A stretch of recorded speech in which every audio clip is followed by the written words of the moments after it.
मुझे शादी करके कौन सा सुख मिला, बस कुछ दिन तक खुशियाँ थी, उसके बाद से तो मन्नू हुआ है। मुझे ना तो आराम मिलता और ना मेरी नींद पूरी होती। ऐसा लगता कि बच्चे पूरी जिम्मेदारी सिर्फ मेरी है।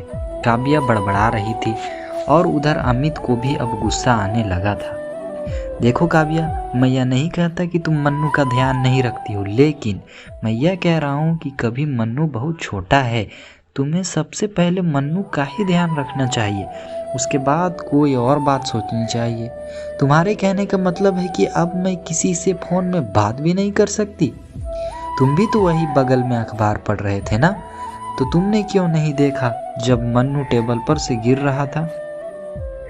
बोलते हुए काव्या की आवाज़ तेज हो गई थी, जिसे सुनकर अपनी गलती मानने के बजाय अमित और भी नाराज़ हो गया और बोला, वह सब मैं नहीं जानता, यह सब तुम्हारी लापरवाही का परिणाम है।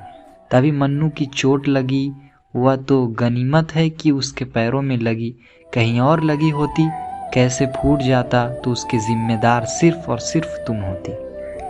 बस सारा इल्ज़ाम मुझ पर लगा दो, और क्या। काव्या भी कहाँ चुप रहने वाली थी।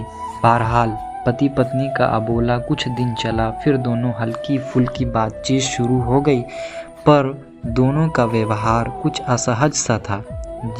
जब से काव्या को अमित ने काव्या को उल्टा सीधा कहा था, तब से काव्या को बहुत गुस्सा था और उस दिन अमित भी सोच रहा था कि खामखा उसने काव्या को इतना कह दिया, जबकि बच्चे की जिम्मेदारी तो दोनों की ही होती है। उसके 2 से 3 दिन बाद जब हम इतने काव्या से माफ़ी मांगी, तो काव्या की आंखों से झरझर आंसू बहने लगे, क्योंकि उसे उम्मीद नहीं था कि अमित को अपनी गलती का एहसास होगा। दोस्तों, यही थी आज की कहानी। अगर अच्छा लगे हो तो एक लाइक, शेयर और सब्सक्राइब ज़रूर करना। तब तक मिलते हैं दोस्तों अगली वीडियो में, और हाँ, कमेंट भी ज़रूर करना। Thank you.